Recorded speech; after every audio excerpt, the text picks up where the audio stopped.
We've assisted you in the purchase of your hardwood flooring.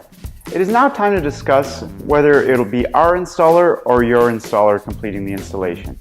For us, it really doesn't matter who does the installation. What matters most is that it's done properly following our installation guidelines. You can download these guidelines from our website. There is much more to a hardwood flooring installation than simply fastening the boards to the subfloor. Our guidelines go above and beyond to ensure your hardwood floor not only looks great, but performs as it should. At Gaylord Hardwood Flooring, we have a continuing education program to keep our installers updated with the newest techniques, equipment, and procedures so they can do the best job possible. Some installers look at our guidelines as being excessive and unnecessary. These are the installers that you do not want. The installer who has been installing hardwood flooring the same way for 20 years doesn't have 20 years experience, but 1 year experience 20 times. Anyone can nail boards into place, but a proper installation takes much more than that. Like any profession, hardwood flooring installation requires continuous learning. Some of the best installers we've met are young but eager to learn, and they become far more knowledgeable than someone who has been doing it longer and thinks they know everything. Good installers are always learning from their peers and taking National Wood Flooring Association courses. Dad and I love going to these courses because not only do we learn from them, but we meet like-minded people who are as interested in hardwood flooring installation as we are.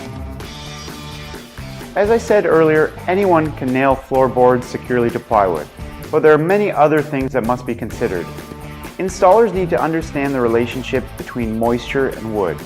Otherwise, the floor may look great when they leave, but will have plenty of issues down the road. The installer must also consider the aesthetics of the floor.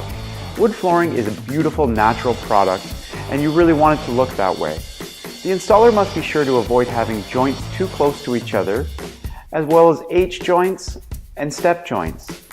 It is also important for the installer to avoid putting short boards in the center of the floor. Those boards should be used to start and finish rows and installed in closets, under cabinets, or other areas where they will not be seen, if possible. A good installer can make an average floor look great, and a bad installer can make a great floor look average. You must tell your installer what hardwood floor you've purchased. Exotic species are very dense and can be difficult to work with, especially if the installer has no experience with them. Rustic floors with large knots are very popular, but if an installer is used to only installing floors with no knots, they will look at the knots as defects and not appreciate the true beauty and character of the floor. Be sure to get a complete cost for the total installation. Quite often, basic installation rates seem cheap, but the installer charges extra for other things like installing bullnose, reducers, T-molds, and cutting door jambs and vent holes. When you get a Gaylord install, you know what the cost will be before the job is started. No surprises. And this is how you should treat it with an outside installer you're working with as well. I'm not trying to convince you that your installer won't do a good job or scare you into having us do your installation. It's just that hardwood flooring is a big investment, and once it is installed, it is there for life. We want you to be proud to show off your hardwood floor to friends and family, not embarrassed because the installer did a poor job. Please have your installer take our online courses and become a Gaylord certified installer. If your hardwood flooring is installed following our installation guidelines, it will look great. Thanks again for buying your hardwood flooring from us, and if you or your installer have any questions, please don't hesitate to contact us. Thank you.